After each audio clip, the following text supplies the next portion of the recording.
Hey everyone, it's Ali with Remax. I hope you're having a great day and you had a great long weekend. I'm trying something a little bit new here with recording a video for the blog post. Just wanted to get an idea of how you feel about this. If you're more than open to sharing your feedback on the delivery method of this being through a blog post, or if you prefer the article posting on my website, I'd really love to hear your feedback on how this is kind of shared and I'm always looking to improve. So any feedback you have would be great. So this month in the month of August, what we saw was again, a very similar type of market to 2022, like I mentioned in my previous post. The activity rate this month was 47%. Now, what that means is the number of sales divided by the number of active listings is 47%. So, one in every two homes almost is selling right now. And that's compared to an activity rate back in March, for example, of 103%. So you can see there's a significant decline in the number of activity that we've been seeing in the market. A lot of that has been due to the number of increase listings that have been increasing month over month. And below in the blog post here and on my website, I'll share with the graph that I normally share along with the median pricing, so you're able to see that trend and what we're seeing. But if you notice on it, you will see the active listings are steadily increasing, whereas the sales are kind of doing this. So in the month of August, we had about 4,600 sales, listings, sorry, and we had about 2,200 sales in the month. That's an increase month over month of about 6% in the number of active listings, while it's a decrease of about 8% in the number of sales. So you can see we're seeing a lot more activity come onto the market in terms of listing, but we're not seeing that translate to sales, unfortunately, in our market right now. Now, that can be attributed to a number of things. It really depends on kind of what your take is. A lot of people are talking about interest rates and people just kind of waiting to see what happens with the rates.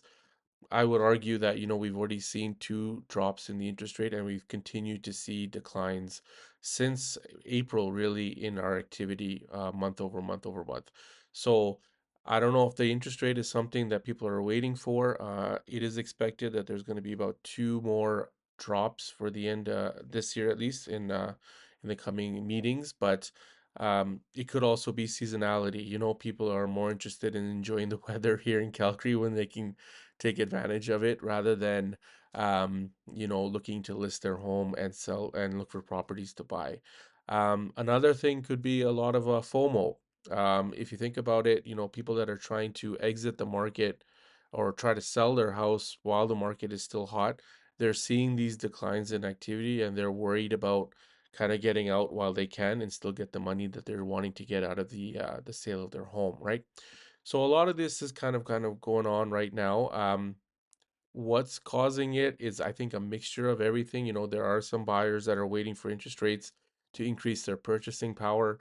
There are other people, other sellers that are kind of, like I said, FOMO, and they're worried about, missing out on the price inclines because, as you know, if you've been in Calgary, I started in 2014, 2015, and listings were underwater at that point, right? So obviously, sellers are very cognizant of wanting to make sure that they're selling for a profit and are able to do that so that they can reach their financial goals with the sale of the property.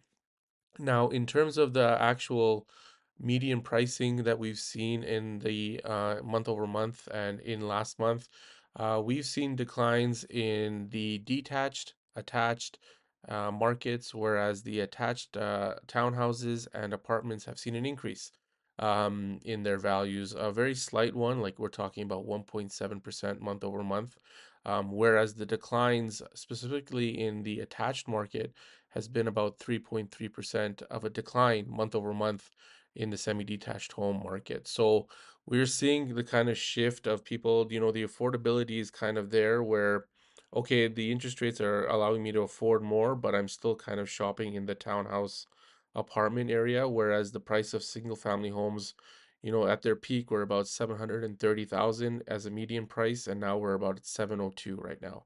And again, I'll have the chart below that I normally share in the blog post, so you can take a look at it and kind of see where things are kind of going. But all in all, year over year, we're still high. I mean, we're between 11 and 16% in terms of an increase year over year, but that's slowly depreciating a little bit. Every month that we have an increase in activity, a decrease in activity in the absorption rate causes the pricing to fall a little bit, and that causes our appreciation to kind of shrink as we go through.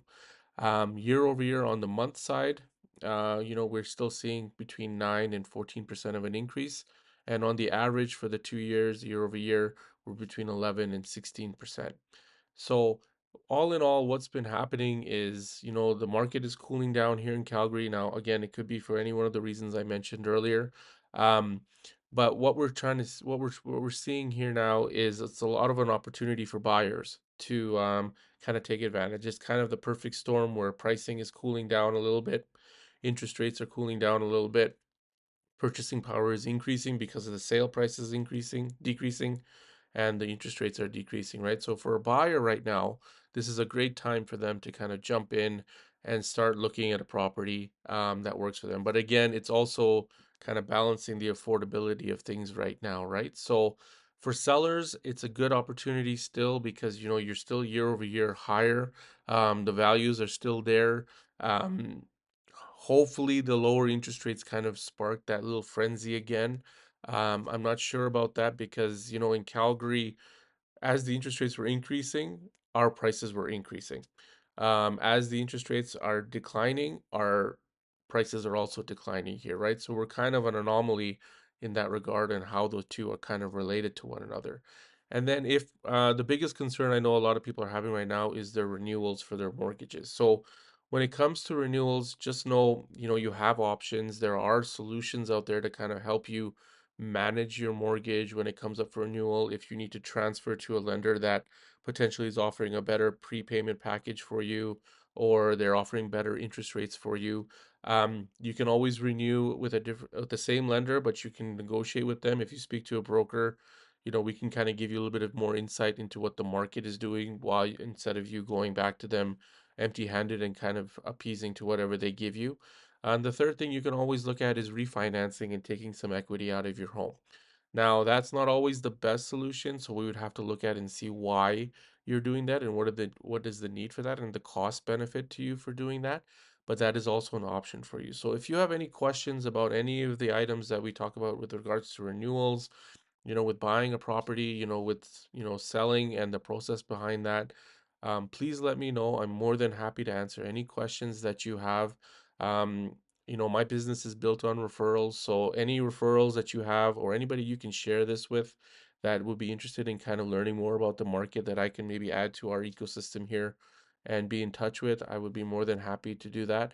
And if there's anything I can do to help you with your real estate goals or your mortgage goals, please know I'd be more than happy to do that. Please feel free to reach out also with feedback on this video. Hopefully, it's been helpful to you.